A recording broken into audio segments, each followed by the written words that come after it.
నియోజకవర్గంలో దామరగిద్ద మండలము దామరగిద్ద తాండాల సోదరులుందో దాని నోటీస్ ఇవ్వకుండా భయభ్రాంతులు చేసి మేము గుంజుకుంటాము, ఆడ మేము పంప్ హౌస్ కడతాము, ఆడ మేము కరెంటు దానికి సబ్స్టేషన్ కడతాం అంటున్నారు.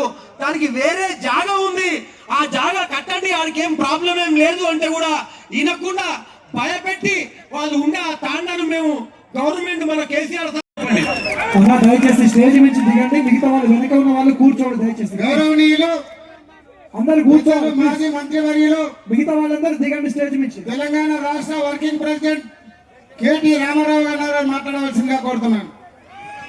జై తెలంగాణ. రేవంత్ రెడ్డి కినవడాలా జై తెలంగాణ.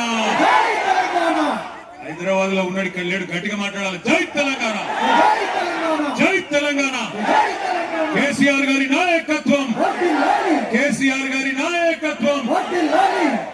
Thank you. మీ అందరికీ నమస్కారం. పెద్దలు, గౌరవనీయులు, మీ అందరి కోసం దాదాపు 40 రోజుల పాటు జైలు జీవితాన్ని కేవలం ఇక్కడ ఉండే గిరిజన దళిత రైతు బిడ్డల కోసం, వారి కోసం అండగా నిలబడ్డందుకు దాదాపు 40 రోజుల పాటు రేవంత్ రెడ్డి పగబట్టి జైల్లో పెట్టినా భయపడకుండా కొడంగల్లో మీకు ఎల్లవేళలా అండగా ఉంటున్న సోదరుడు పట్నం నరేందర్ రెడ్డి గారికి గట్టిగా చప్పట్లతో అభినందనలు చెప్పాలి.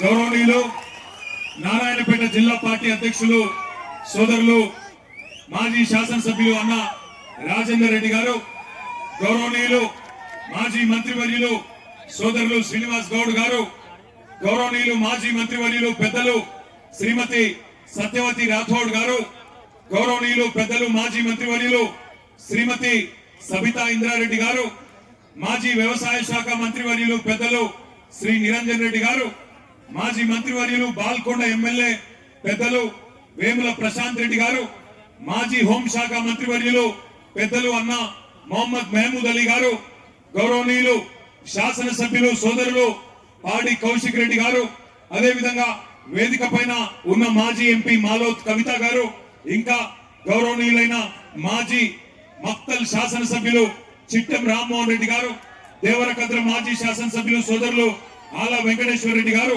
మహబూబ్ నగర్ జిల్లా పార్టీ అధ్యక్షులు మాజీ మంత్రివర్యులు జడ్చర్ల పెద్దలు గౌరవనీయులైన డాక్టర్ లక్ష్మారెడ్డి అన్న గారు, తమ్ముడు డాక్టర్ ఆంజనేయ గౌడ్ గారు, గెల్లు శ్రీనివాస్ యాదవ్ గారు, ఇంకా పరిగి మాజీ ఎమ్మెల్యే అన్న మాకు బువ్వ పెట్టిన మహేష్ రెడ్డి గారు, వికారాబాద్ జిల్లా పార్టీ అధ్యక్షుడు వికారాబాద్ మాజీ శాసనసభ్యుడు సోదరుడు డాక్టర్ మెతుకు ఆనంద్ గారు, మరి లగచర్ల నుండి బయలుదేరి ఢిల్లీ దాకా జరిగిన పోరాటంలో మీ ఎంబడ మాతో పాటు అనుక్షణం నడిచిన మాజీ అడిషనల్ డీజీపీ అన్నగారు డాక్టర్ ఆర్ఎస్ ప్రవీణ్ కుమార్ గారు, అదే విధంగా సోదరుడు ఇక వేదిక పైన ఉన్న మాజీ ఎమ్మెల్యే చందర్ గారు, ఎమ్మెల్సీ నవీన్ కుమార్ రెడ్డి గారు, ఇంకా పేరు పేరున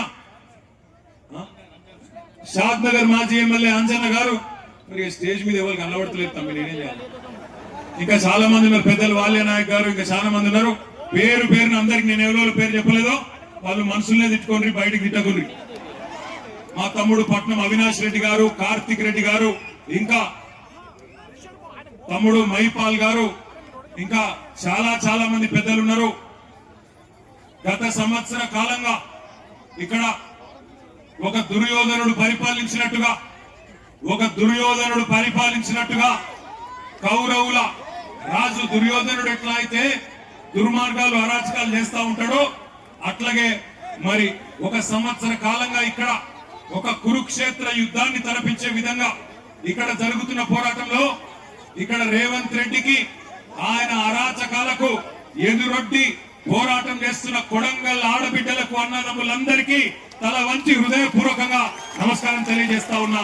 మా బీఆర్ఎస్ పార్టీ గులాబీ దండు, మా అన్నదమ్ముళ్ళు, అక్క చెల్లెళ్ళు, పట్నం నరేందర్ రెడ్డి గారి సహచరులందరికీ కూడా శిరస్సు వంచి మళ్ళొకసారి పాదాభివందనం తెలియజేస్తా ఉన్నా. సంవత్సర కాలంగా కొడంగల్లో ఒక కురుక్షేత్రం మాదిరిగా యుద్ధం నడుస్తా ఉన్నది. ఎందుకు? 14 నెలల నుంచి మరి మీరందరూ ఆనాడు ఎంతో కొంత ఆశతోని మరి మావాడు ముఖ్యమంత్రి అయితే మా ఎమ్మెల్యే మా ప్రాంతం బాగుపడుతుందని చెప్పి ఓట్లేసి గెలిపించుకుంటే ఈ 14 నెలల్లో రేవంత్ రెడ్డి గారు ఎవరి కోసం పనిచేస్తున్నారో ఒక్కసారి ఆలోచన చేయండి. 14 నెలల పరిపాలన చూస్తా ఉంటే ఒక్క పని రైతుల కోసం చేసింది లేదు, ఒక్క పని మహిళల కోసం చేసింది లేదు, ఒక్క పని పెద్ద మనుషుల కోసం చేసింది లేదు, ఒక్క పని ఇక్కడ ఉండే యువత కోసం చేసింది లేదు. ఎవరి కోసం పనిచేస్తున్నాడంటే అనుముల అన్నదమ్ముల కోసం, ఆయన అల్లుని కోసం, అదానీ కోసం, పావ మరుదుల కోసం, ఆయన కుటుంబ సభ్యులకు వందల వేల కోట్లు దోచుకోవడానికి, ఇక్కడ భూములు గుంజుకోవడానికి మాత్రం బ్రహ్మాండంగా పనిచేస్తా ఉన్నాడు. నేను ఇక్కడ బయలుదేరి హైదరాబాద్ నుంచి పరిగి మీదుగా ఇక్కడికి వస్తా ఉంటే తుంకిమెట్ల కాడ మనోళ్ళు జెండా ఎగిరేపించిండ్రు. అక్కడ ఒక తమ్ముడు 2001 నుంచి ఉన్న ఒక తమ్ముడు చారి చచ్చిపోతే అక్కడ పోయి ఆ కుటుంబాన్ని పరామర్శించి కొంత ఆర్థిక సాయం చేసి ఇటు దిక్కు వస్తుంటే కోసిగి దాకా వచ్చేటప్పుడు మధ్యలో మార్గ మధ్యంలో ఒక ఊరు ఎదురొచ్చింది. పెద్ద బోర్డు పెట్టున్నది, లగచర్ల గ్రామ పరిధి ప్రారంభం, లగచర్ల గ్రామ పరిధి ప్రారంభం అని రాసున్నది. మరి అప్పట్లో రేవంత్ రెడ్డి చెప్పిండు కదా, ఇక్కడ మా కొడంగల్ భూములల్లా తొండలు కూడా గుడ్లు పెట్టాయి కదా అన్నాడు కదా. మరి నిజంగానే ఇక్కడ తొండలు గుడ్లు పెడుతున్నాయా లేదా అని నేను, మా సవితక్క, నరేందర్ రెడ్డి అందరం అక్కడ దిగి చూసినాం. ఇప్పుడు మీరు కావాలంటే పోయేటప్పుడు మీరు కూడా చూడొచ్చు. లగచర్ల గ్రామ పరిధి ప్రారంభం అని బోర్డు ఉంది. బోర్డు పక్కకే భూముల నిండా పచ్చని వరి పంటలు బ్రహ్మాండంగా మొత్తం ఇక్కడికెళ్ళి అక్కడ దాకా విస్తరించున్నాయి. మరి నేను అనుకుంటే ముఖ్యమంత్రి ఉండేవాడని అబద్ధం చెప్తాడా? ముఖ్యమంత్రి ఉన్నోడు ఎవరన్నా అబద్ధం చెప్తారా? తొండలు గుడ్లు పెట్టాయి కొడంగల్ భూములల్లో అన్నాడు. పెడుతున్నాయా? మరి తొండలు గుడ్లు పెడుతున్నాయా కొడంగల్ భూములల్లో? పెడుతున్నాయా? పెడతలేవా? పంటలు వండుతున్నాయా? కొంటుండా ముఖ్యమంత్రి పంటలు? బోనస్ ఇస్తుండా? కందులు కొంటుండా? రైతు బంధు పడ్డదా? మొన్ననే చెప్పే కదా ముఖ్యమంత్రి అబద్ధం చెప్తాడా? మీరు అబద్ధం చెప్తున్నారు. ముఖ్యమంత్రి కోసుకొచ్చిండు. కోసుకొచ్చి ఏం చెప్పిండు? టకీ టకీ టకీ టకీ అట. మేము నిజమే అనుకుంటే కోసుకిలా చెప్పిండు కదా, ఓట్లేసి గెలిపించిన వాళ్ళకి చెప్పిండు కదా, అబద్ధం చెప్తాడా అనుకున్నాను. టకీ టకీ మన పడతాయి అన్నాడు. టాకీ లేదు, టుకీ లేదు, ఇప్పటిదాకా ఏది దిక్కులేదు. ఒక్కల కన్నా ఇక్కడ మొత్తం కొడంగల్లా రైతు బంధు పైసలు పడ్డోళ్ళు ఒకసారి శైలా పట్టూరి. రైతు బంధు పైసలు పడ్డాయా? ఒకసారి పడనోళ్ళు శైలా పట్టండి. ఒక్కసారి వెనక తిప్పండి, మా కెమెరాలు వెనక తిప్పండి దయచేసి. జర మంచిగా శైలా పట్టూరి. కెమెరాలు తిప్పురు తమ్మి. రైతు బంధు రానోళ్ళు చెయ్యూపురి అడ్డంగా ఇట్లా రాలేదు. రేవంత్ రెడ్డి కనబడుతుందా? రైతు బంధు రాలే. రుణమాఫీ కానోళ్ళు ఒక్కసారి చేయలేవట. రుణమాఫీ జరగనోళ్ళు జరగలేదా? కొడంగల్ కూడా స్పెషల్ గా వేస్తలేడు ఆ టకీ టకీమని లేవా? ఎక్కడ ఇవ్వలకే అయిపోయినా కొడంగల్ మందం నొక్కుతుండేమో వెనకకెళ్ళి అనుకున్నాను. లేదా అది కూడా బోనస్ పడ్డదా? టకీ టకీ టకీమని. ఆడబిడ్డలకు 2500 వచ్చిందా? టకీ టకీ టకీమని రాలే. కులం బంగారం పడ్డదా? టక్కు టక్కుమని రాలే. స్కూటీలు వచ్చినాయా చెల్లె నీకు? స్కూటీలు రాలే. మరి ఎవరికేమిచ్చిండు 14 నెలల్లో? ఎవరికేమిచ్చిండు? ఏమిచ్చిండు? ఒకటి మాత్రం బాగా ఇచ్చిండు. అల్లునికి కట్నం కింద లగచర్ల భూములు, అక్కింపేట భూములు ఇచ్చినందుకు మాత్రం సూటి పెట్టిండు. మా ఆడబిడ్డలు, గిరిజన ఆడబిడ్డలు ఒక్కసారి యాద్ చేసుకోండి. ఇంతకుముందు మా తమ్ముడు గోపాల్ నాయక్ వచ్చి చెప్తున్నాడు, హీరియా నాయక్ వచ్చి చెప్తున్నాడు నాకు, అన్న ఒక మాట చెప్పు, మా ఆడపిల్లలు, లంబాడ ఆడపిల్లలు తాండ దాటి బయటకు కోరన్నా ఎప్పుడు అసొంటిది మంత్రులు పోయే ఢిల్లీకి మా ఊళ్ళని పోయేటట్టు చేసిండన్న రేవంత్ రెడ్డి, ఆ మాట చెప్పు అందరికీ అని చెప్పాడు. ఒక్కసారి యాద్ చేసుకోండి ఏం జరిగింది 14 నెలల్లో. మీ మీదికి బలవంతంగా ఇక్కడ అదాని కంపెనీ పెడతా అంటే, అల్లుడు ఫార్మా కంపెనీ పెడతా అంటే భూములు గుంజుకునేందుకు ఒక కుతంత్రంతో రేవంత్ రెడ్డి ప్రభుత్వం మీ మీదికి వచ్చి ఆనాడు అధికారులు ఇక్కడికి వస్తే ఆ అధికారుల మీదికి మీరు మరలబడి అడిగినారు. ఎట్లిస్తామయ్యా? 65-70 లక్షల ఎకరం ఉండే భూమి నువ్వు 10 లక్షలు ఇస్తామంటే ఎట్లిస్తాం? ఇయ్యం, మేము మా ప్రాణం పోయిన ఇయ్యం, ఏం చేసుకుంటావో చేసుకోపో అన్నారు. అంటే ఆ రోజు ఏమైంది? కలెక్టర్ మీద హత్యా ప్రయత్నం జరిగిందని చెప్పి రేవంత్ రెడ్డి గారు, ఆయన ప్రభుత్వంలోని మంత్రులు కేసులు పెట్టి 70 మంది మీద కేసులు పెట్టి, అందులో కాంగ్రెస్ వాళ్ళు కూడా ఉండే నిరసన చెప్పిన వాళ్ళ కాంగ్రెస్ వాళ్ళని కట్ చేసిండ్రు, బీజేపీ వాళ్ళని కట్ చేసిండ్రు. ఒక్క టిఆర్ఎస్ వాళ్ళని మాత్రం 40 మందిని మా సోదరుడు పట్నం నరేందర్ రెడ్డి గారితో సహా 40 మంది రైతులను ఆ రోజు సురేష్ ని గాని మా హీరియా నాయకును మా గోపాల్ ఇంకా చాలా మంది ఒకరిద్దరు కాదు 40 మందిని సురేష్ తో సహా తీసుకొని పోయి జైల్లో పెట్టినారు. కొంతమందిని చెర్లపల్లిలో, కొంతమందిని సంగారెడ్డిలో, కొంతమందిని పరిగి జైల్లో పెట్టినారు. పెడితేనే నరేందర్ రెడ్డి దగ్గర పోయినా, ఎట్లున్నాడో ఏమో నరేందర్ ఆరోగ్యం బాగలేదంట అని నేను ఆయన కాడికి పోయినా. ఎట్లున్నావు అన్నా అని పోతే నాకేం చెప్పిండు తెలుసా నరేందర్ రెడ్డి? అన్నా నేను మంచిగానే ఉన్నా, అవసరమైతే కొడంగల్ రైతుల కోసం నెల రోజులు కాదు సంవత్సరం మొత్తం జైల్లో ఉంటా, నువ్వు వాపస్ పో, నువ్వు పోయి అక్కడ ఉండే మా రైతులను నిడిపి అన్నా, నేను కావాలంటే సంవత్సరం ఉంటా. రేవంత్ రెడ్డిని గతంలో నేను ఓడగొట్టిన 2018లో, అందుకే ఆయనకు నా మీద కోపం ఉంటది. కానీ ఆయన కోపం ఆయన తీరేదాకా నన్ను జైల్లో ఉండమంటే ఉంటా, గాని వాళ్ళ నిడిపి అన్నా, వాళ్ళ కోసం పో అన్నాడు. అప్పుడు నేను, మా సత్యవతి రాథోడ్ గారు, సబితక్క, శ్రీనివాస్ గౌడ్ అన్న, ఆర్ఎస్ ప్రవీణ్ అన్న, మాలోత్ కవితమ్మ అందరం కలిసి ఈ రైతు ఆడబిడ్డలు, నిజానికి మీకు తెలుసు నేను దుర్యోధనుడు అని ఉత్తగానే అనలే. దుర్యోధనుడు ఒకప్పుడు పాండవులను వాళ్ళ ఊళ్ళో ఉండనీయకుండా అడవికి పంపించిండు. గట్లనే రేవంత్ రెడ్డి కూడా మా ఆడబిడ్డలను వాళ్ళ తాండలో ఉండనీయకుండా అర్ధరాత్రి వాళ్ళ తాండల మీద పడి తలుపులు వాళ్ళకు కొట్టి ఆడోళ్లను ఇష్టం వచ్చినట్టు వాళ్ళను ముట్టడమే కాకుండా, ఇష్టం వచ్చినట్టు అవమానించడమే కాకుండా, బూతులు మాట్లాడటమే కాకుండా, పుట్టకొకలు చెట్టుకొకలు అన్నట్టు ఎక్కడోళ్ళనక్కడ చెంగల్ పొంట ఉరికిచ్చిండు. అందుకే నేనన్న దుర్యోధనుడు అని ఉత్తగానే అనలే. ఆ రకంగా భూములు గుంజుకునే ప్రయత్నం చేస్తే ఢిల్లీకి పోయినాం. ఢిల్లీకి పోయి అక్కడ మా ఆడబిడ్డలు గర్జించినారు. 9 నెలల గర్భవతి సోదరి జ్యోతి, 9 నెలలు నిండి ఎప్పుడు కొడుకు పుడతాడో ఎప్పుడు బిడ్డ పుడతాడో తెలియదు. మేమన్నాం, వద్దు బిడ్డ నువ్వు ఉండు, నీకు వైద్య సాయం కావాలి, డాక్టర్ కావాలి, ఎప్పుడేమైతుందో నువ్వు ఉండు బిడ్డ, ఇక్కడనే ఉండు అంటే, లేదన్నా నా భర్తను జైల్లో పెట్టిండ్రు, నేను వస్తా అని చెప్పి ఢిల్లీకి వచ్చింది. ఢిల్లీకి వచ్చి శివంగిలాగా ఒక సింహం పిల్లలకు గర్జించింది మన లగచర్ల జ్యోతి. ఇక్కడే ఉన్నది మన కిష్టిబాయి, అట్లే మా దేవి, మా సోనిబాయి, వీళ్ళందరూ కూడా ఆ రోజు ఢిల్లీకి వచ్చి వాళ్ళ బాధను అక్కడ హ్యూమన్ రైట్స్ కమిషన్ ముందు, షెడ్యూల్డ్ కమిషన్ ముందు, షెడ్యూల్డ్ కాస్ట్ కమిషన్ ముందు, షెడ్యూల్డ్ ట్రైబ్ కమిషన్ ముందు, అందరి ముందు ఢిల్లీలో పెద్దల ముందు చెప్పడం జరిగింది. చెప్పిన తర్వాత ఆఖరికి న్యాయం ధర్మం ఉంటది కాబట్టి 40 రోజులకు మరి కోర్టు ద్వారా మనకు న్యాయం లభించింది. అందరు బయటకు వచ్చింది. ఇవాళ సంతోషం ఎక్కడ అనిపించిందంటే, లగచర్ల దాటి ముందుకొస్తే హకీంపేటలో మా బంజారా ఆడబిడ్డలు హారతులతో స్వాగతం పలికి, అన్నా మా భూమి పోకుండా చూడే, నీకు దండం పెడతామని చెప్పి బొట్టు పెట్టి ఆడ టెంట్ కింద జ్యోతి ఉంటే జ్యోతి కాడికి తీసుకుపోయారు. ఏ జ్యోతి అయితే ఆనాడు 8-9 నెలల గర్భవతి ఉండేనో, ఇవాళ ఆమెకు బిడ్డ పుట్టింది. బిడ్డ పుట్టి ఇవాళ సరిగ్గా 20 రోజులు. నన్ను సీదా ఆడికి తీసుకుపోయారు. ఆ బిడ్డ కాడికి తీసుకపోతే జ్యోతి బిడ్డను నా చేతిలో పెట్టి అన్నా, భూ పోరాటంలో పుట్టింది నా బిడ్డ, నువ్వే పేరు పెట్టన్నా అని చెప్పింది. చెబితే నాకు నిజంగానే నా బిడ్డకు కూడా నేనే పేరు పెట్టలే, మా నాయన పెట్టిండు. కాబట్టి మరి నాకు ఇక మా చెల్లె జ్యోతి అవకాశం ఇచ్చింది కాబట్టి, నీ బిడ్డ భూమి పోరాటంలో పుట్టింది, మరి నేను 3 పేర్లు చెప్తా, నీ ఇష్టం ఉన్న పేరు నువ్వే చూసుకో అని చెప్పిన. నేను ఏంటిది అన్నది, ఒక వాళ్ళ ఇంటి పేరు పాత్లావతేనా, పాత్లావత్. నేనేమన్నా అంటే పాత్లావత్ భూమి, ఒక పేరు భూమి, ఆడపిల్ల కాబట్టి భూమి. రెండో పేరు ధాత్రి అంటే కూడా భూమి. మూడో పేరు అవని. మూడిట్లో నీ ఇష్టం అన్న అంటే అన్నదిగా జ్యోతి అన్నది ఆమె భర్త అన్నాడు.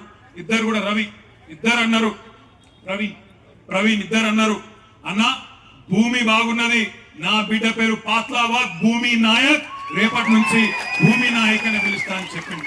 సంతోషం, గుండె నిండా సంతోషం అనిపించింది. ఎందుకంటే ఇవాళ ఒక పోరాటంలో చిన్న పాత్ర మాది. నిజానికి పోరాడిందంతా ఇక్కడ కొడంగల్ భూమి పుత్రులు, కొడంగల్ ఆడబిడ్డలు.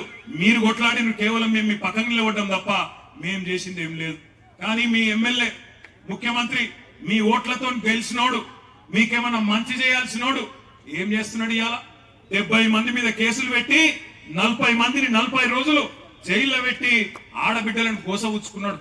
అందుకే నేను అంటా ఉన్నా, రేవంత్ రెడ్డి గారు మర్చిపోకు, యాది పెట్టుకో.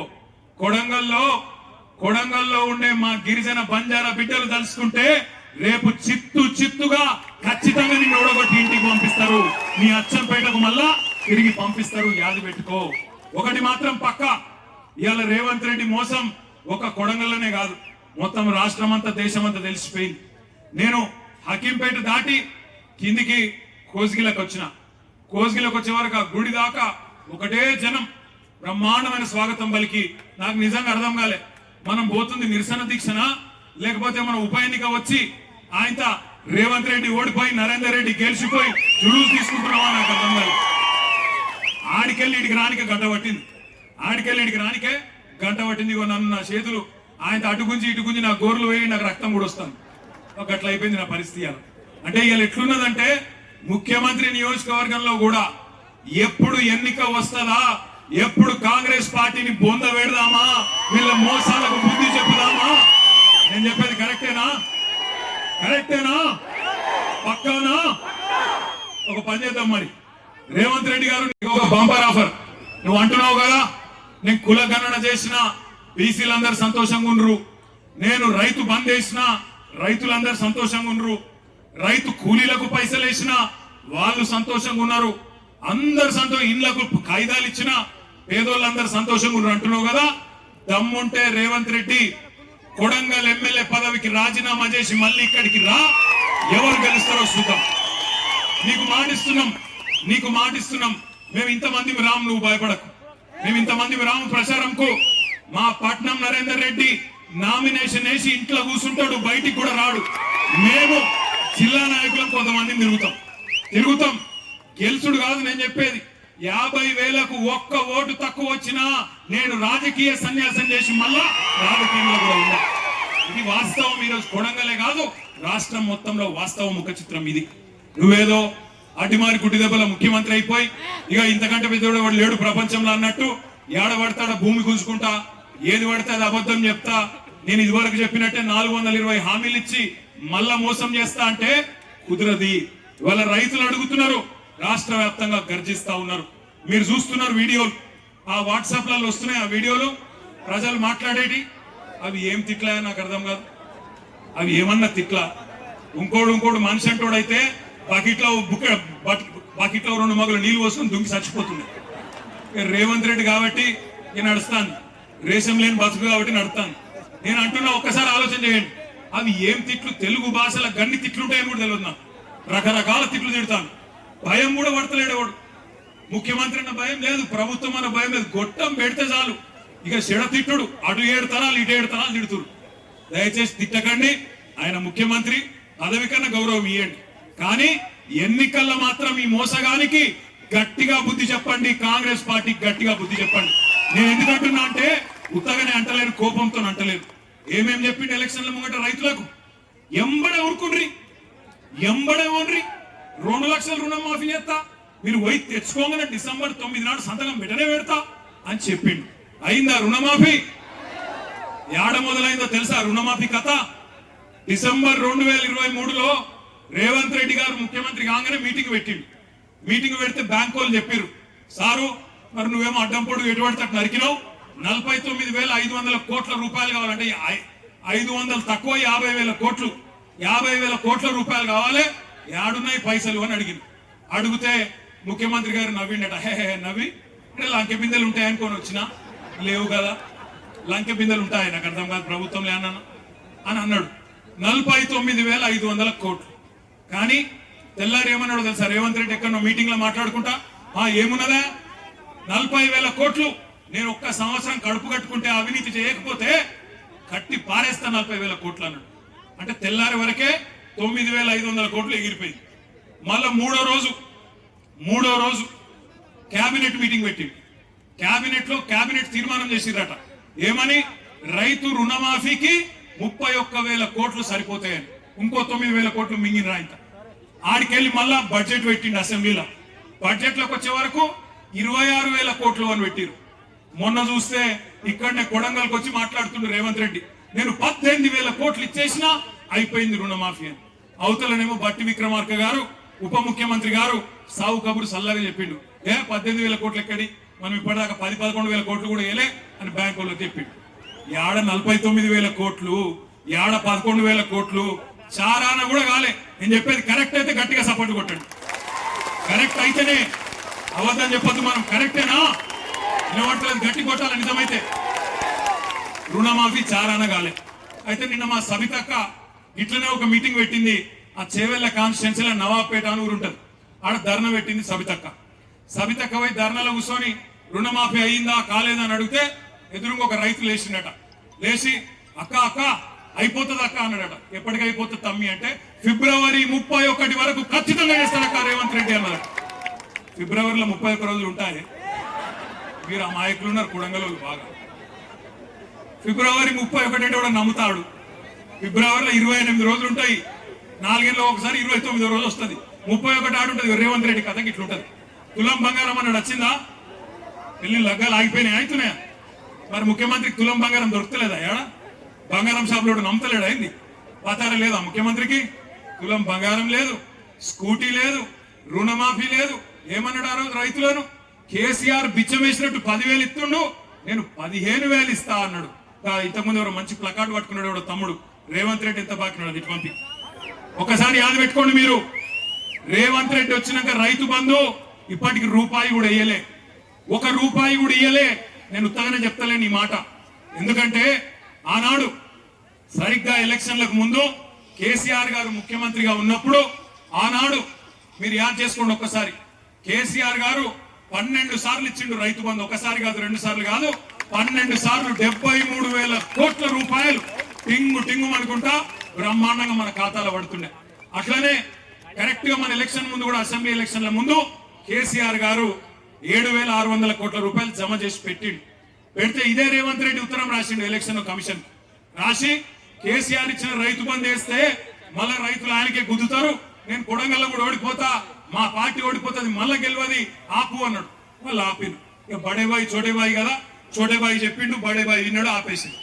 ఆపినాక ఏమైంది? ఆపినాక అదే పైసలు రేవంత్ రెడ్డి ముఖ్యమంత్రి అయ్యింది. అయినాక మరి వెంటనే ఇయ్యాలి కదా, ఇయ్యలే. 4 నెలలు ఆ పైసలు, కేసీఆర్ ప్రభుత్వం దాపెట్టిన పైసలు 4 నెలలు సతాయించి ఎప్పుడు ఇచ్చిండు? మళ్ళా పార్లమెంట్ ఎలక్షన్లు అప్పుడు ఓట్లు డబ్బల పడాలి కాబట్టి నోట్లు మీ అకౌంట్ లో వేసిండు. అది కూడా ఏంది? పాత పైసలే. 5,000 ఇచ్చిండు తప్ప 7,500 ఇయ్యలే. కాబట్టి మొదటి పంట బాకీ 2,500 రూపాయలు ఎకరానికి. 7,500 ఇస్తా అన్నాడు, 5,000 ఇచ్చిండు ఆనాడు డిసెంబర్ 23లో. ఆ తర్వాత వానకాలం వచ్చింది, రైతు బంధు ఇచ్చిండు. ఆ వానకాలం రైతు బంధు ఇచ్చిండు, అయ్యలేదా? ఇయ్యలేదు, ఎగ్గొట్టిండు. మరి అది బాకీ ఉన్నాడు కదా, ఎకరానికి 7,500, అది కూడా బాకీ ఉన్నాడు. 7,500 పాత బాకీ, 2,500, 10,000 బాకీ. మళ్ళా ఇప్పుడు మళ్ళా పంట వచ్చింది, మళ్ళా నాట్లేసే టైం వచ్చింది.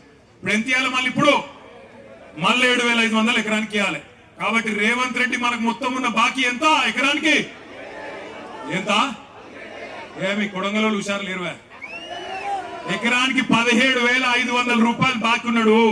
మా ఆడబిడ్డలు యాద పెట్టుకోవాలి. కాంగ్రెస్ వాడు వస్తాడు మళ్ళా ఇంటికి, మళ్ళా ఓట్లు వచ్చినాయి కదా, జెడ్పీటీసీ, ఎంపీటీసీ, సర్పంచ్ కాగానే అక్క, చెల్లె, అమ్మ, అత్త, చిన్నమ్మ, వదినే అనుకుంటూ వస్తారు. వచ్చి మళ్ళా ఇస్తూనే ఉన్నాం, రేవంత్ రెడ్డి ముఖ్యమంత్రి, మన ఎమ్మెల్యే ఆయననే, గుద్దు నువ్వైతే ముందు అని చెప్పి ఆయనతో గుద్దించుకుంటారు. అయితే ఏమైతుంది లాస్ట్ మళ్ళా 1 రూపాయి కూడా మళ్ళీ ఓట్లు దాటిందంటే, ముందే కేసీఆర్ సార్ ఏం చెప్పిండు? రైతు బంధుకు రామ్ రామ్ అవుతుంది అని చెప్పిండా లేదా? కాంగ్రెస్ గవర్నమెంట్ వస్తే రైతు బంధుకు రామ్ రామ్ అవుతుంది అన్నాడా? అయినట్టే ఈయన మళ్ళా ఓట్ల గండం దాటిందంటే రైతు బంధు మర్చిపోతాడు, పొరపాటున కూడా రైతు బంధు వేయడు. అందుకే దయచేసి దండం పెట్టి చెప్తున్నా, ఒక్కొక్క ఎకరానికి రేవంత్ రెడ్డి ప్రభుత్వం ఒక్కొక్క రైతుకు బాకీ ఉన్నది 17,500 రూపాయలు. ఇవాళ పెద్ద మేలు చేసినట్టు 15,000 ఇస్తా అని చెప్పినోడు ఇప్పుడు నేను 12,000 ఇస్తా అని చెప్పి మోసం చేస్తాను. మరి దాన్ని ఆమోదిద్దామా? 15,000 కాదు, 12,000 సరిపోతుందా? 15,000 ఇస్తానని చెప్పి ఓట్లు వేయించుకున్నాడు 12,000 చేస్తే మోసం కాదా? చీటింగ్ కేసు పెట్టద్దా? ఇప్పుడు నరేంద్ర అన్ననేమో జైలుకు పోయా 40 రోజులు. కానీ ఒకటి యాది పెట్టుకోండి, నరేంద్ర అన్ననేమో జైలుకు పోయింది రైతుల కోసం, రైతుల భూములు కాపాడేందు కోసం, గిరిజన బిడ్డల కోసం, దళిత బిడ్డల కోసం, బీసీ బిడ్డల కోసం, మీ భూముల కోసం. రేవంత్ రెడ్డి లెక్క 50 లక్షల రూపాయలు ఎమ్మెల్యేలను కూడా తందుకు పోయి దొరికిపోయి దొంగ పని చేసి జైలు కోలే పట్నం నరేందర్ రెడ్డి. అందుకే నేను చెప్తున్నా, రేవంత్ రెడ్డి నీకు దమ్ము ఉంటే, నీకు నిజంగానే సత్తా ఉంటే, నేను చెప్పిన మాటలు నిజం కాదు అని నువ్వు అనుకుంటే రాజీనామా చేసి కొడంగల్కు రా. మా పట్నం నరేందర్ రెడ్డి మా అభ్యర్థిగా వస్తాడు. ఎవరు గెలుస్తారో కొడంగల్ ప్రజలే తీర్పిస్తారో అనే మాట నేను విజ్ఞప్తి చేస్తా ఉన్నా. మీ అందరితో నేను ఇంకొక ప్రార్థన కూడా చేస్తున్నా. ఇక్కడికి వచ్చేటప్పుడు కంది రైతులు కొంతమంది కలిసింది. అన్నా, కేసీఆర్ సార్ ఉన్నప్పుడు కందులు ఎప్పటికప్పుడు కొంటుండే, మరి ఇప్పుడు మా జిల్లాల ఈ రోజు వరకు 4-5 కూడా పెట్టలే కందుల కొనుగోలు కేంద్రాలు. అందులో కూడా మళ్ళీ రేషన్ పెడుతున్నారు, 3 క్వింటాలే కొంటామంటున్నారు. చాలా తప్పన్నా చెప్పన్నా రైతులకు అన్నాడు. మరి మన కంది రైతులకు కూడా నేను విజ్ఞప్తి చేస్తా ఉన్నా. అద్భుతమైన కంది పండించే రైతులు మన కొడంగల్లో, మన పరిగిలో, మన వికారాబాద్ లో, మన తాండూరులో, ఈ ప్రాంతంలో, నారాయణపేటలో చాలా మంది ఉన్నారు. మీరందరూ ఆలోచన చేయాల. మననియాల తొండలు గుడ్లు పెట్టని భూములను అవమానం చేస్తున్న ముఖ్యమంత్రి మనకు అవసరమా ఆలోచన చేయండి. అట్లాగే ఇక్కడికి వస్తుంటే నాకు పెద్దలు కేసీఆర్ గారు ఒక మాట ఫోన్ చేసి చెప్పినారు. కేసీఆర్ సార్ దగ్గరికి ఈ రోజు కొంతమంది వచ్చినారు. హుజూర్ నగర్ నుంచి నాయి బ్రాహ్మణ సోదరులు, రజక సోదరులు, వాళ్ళందరూ పోయి సార్ని కలిసిండ్రు. అక్కడ కలిసి ఆ రజక సోదరులు చెప్తున్నారట, సార్ మీరున్నప్పుడు మాకు 200 యూనిట్ దాకా మాకు కరెంటు ఫ్రీగా వస్తుండే. ఇవాళ రాష్ట్ర వ్యాప్తంగా ఇటు దోబీలు కావచ్చు, రజక సోదరులు కావచ్చు, అటు నాయి బ్రాహ్మణ సోదరులు, మంగళ సోదరులు కావచ్చు, మా అందరికి మళ్ళా బిల్లులు ఇస్తున్నాడు రేవంత్ రెడ్డి ప్రభుత్వం. సంవత్సరం బకాయి అంతా కూడా కట్టుమంటున్నాడు. ఒక్కొక్కరు 40,000 కట్టాలంటుండు. యాడికెళ్ళి కట్టాలి సార్ అని చెప్పి వాళ్ళు అడుగుతా ఉన్నారు. ఉత్తమ్ కుమార్ రెడ్డి గారు మంత్రి, ఆయన సొంత నియోజకవర్గం నుంచి వాళ్ళ రజక సోదరులు వచ్చి మన నాయకుడు కేసీఆర్ గారితో మొరబెట్టుకుంటా ఉన్నారు. అంటే ఎంత దారుణంగా ఉందో ఈ ప్రభుత్వం ఆలోచన చేయాలి. నేను అసెంబ్లీలో కూడా అడిగిన రేవంత్ రెడ్డి గారిని, అయ్యా రేవంత్ రెడ్డి గారు, నువ్వు పెద్ద పెద్ద మాటలు మాట్లాడుతున్నావు, రుణమాఫీ అయిపోయింది అంటున్నావు, నేను అద్భుతాలు చేసిన అంటున్నావు, ఏ ఊరికి పోదామో పోదాం పా అని అడిగిన. నీ సొంత ఊరు కొండారెడ్డిపల్లె పోదామా, లేదా నీ సొంత నియోజకవర్గం కొడంగల్లోని ఏ ఊరు పోదామో పోదాం పా. ఏ ఒక్క ఊర్లోనైనా 100% రైతులకి రుణమాఫీ అయింది అంటే నేను అక్కడనే నా ఎమ్మెల్యే పదవికి రాజీనామా చేసి మళ్ళా కనవడా వెళ్ళిపోతా అని చెప్పిన. ఈరోజు ఒక్క ఊర్లో కూడా చారానకు మించి రైతు రుణమాఫీ కాలే. రైతు బంధు రాదు, రైతు రుణమాఫీ జరగదు, భూములు మాత్రం గుంజుకుంటారు. అదాని కోసం, అల్లుని కోసం, ఫార్మా కంపెనీల కోసం పేదవాళ్ల భూములు. నేను అడిగిన రేవంత్ రెడ్డి గారిని, లగచర్ల భూములు గుంజుకుంటున్నప్పుడు, మా ఆడబిడ్డలను గోసపుచ్చుకుంటున్నప్పుడు నేను అడిగిన, అయ్యా రేవంత్ రెడ్డి గారు, నీకు అంత ప్రేమనే ఉంటే, ఫార్మా కంపెనీలు తేవాలని ప్రేమ ఉంటే, నీ సొంత భూములు ఉన్నాయి కదా, కల్వకుర్తి పక్కకు ఎల్దండలో భూములు ఉన్నాయి కదా, ఆ భూములలో పెట్టు. నువ్వు అంటున్నావు కదా 20 లక్షలు ఇస్తా హకీంపేట రైతులకని.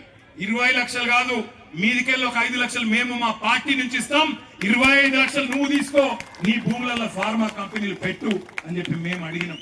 కానీ కుయి లేదు, కయి లేదు.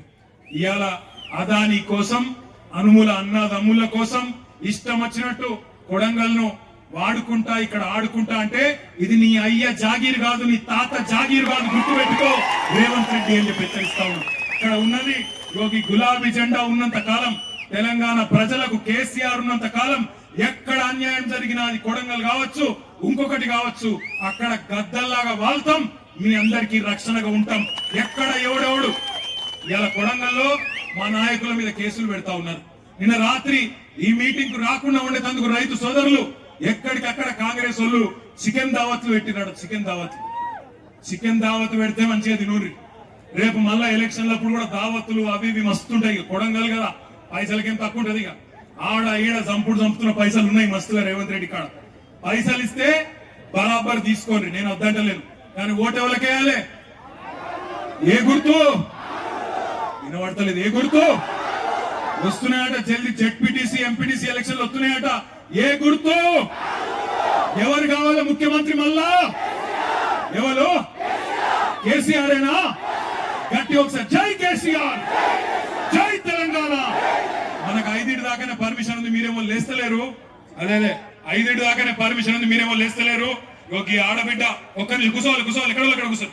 ఈ ఆడబిడ్డ రేవంత్ రెడ్డి పైకి రా బిడ్డ, తొండలు గుడ్లు పెడతలేవంటే ఈ బిడ్డ ఒక వీడియో పెట్టింది. అమ్మాయి ఒక్క నిమిషం, నీ పేరు బిడ్డ మర్చిపోయాను, మంజు ఒక్క నిమిషం మాట్లాడుతుంది. జై తెలంగాణ.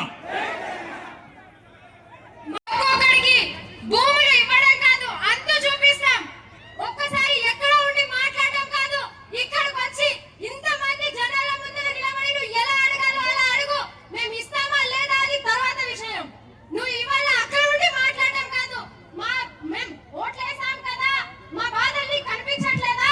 మేము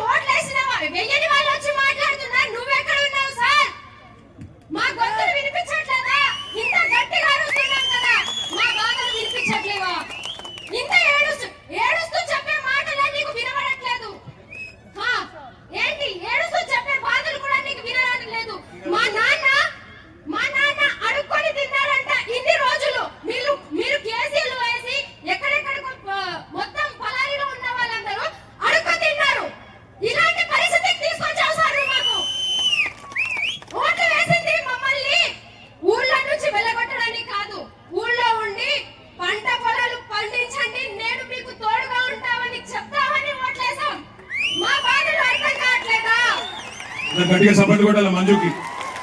అయితే ఒక మాట చెప్పడం మర్చిపోయాను, ఇక్కడనే దామరగిద్ద తాండాలు కూడా భూములు గుంజుకుంటున్నారట. ఆడికి కూడా వస్తాం, అక్కడ కూడా కొట్లాడతాం. మన నారాయణపేట మాజీ ఎమ్మెల్యే రాజేందర్ రెడ్డి అని చెప్పినాడు. అక్కడ కూడా తప్పకుండా వచ్చి అక్కడ కూడా యుద్ధం చేస్తాం. ఆ విషయంలో కూడా ఎవరు అనుమానం పడద్దు. మీరు దయచేసి ఒప్పుకోకపోతే చాలు, మీరు కన్సెంట్ ఇవ్వకపోతే ఏ ప్రభుత్వం కూడా గుంజుకోలేదు. ఆఖరికి ఒక మాట చెప్తున్నా, చివరికి ఒక మాట చెప్పి నేను ముగిస్తా. ఈ కొడంగల్ ప్రాంతానికి నీళ్లు తెస్తున్నా అని చెప్పి రేవంత్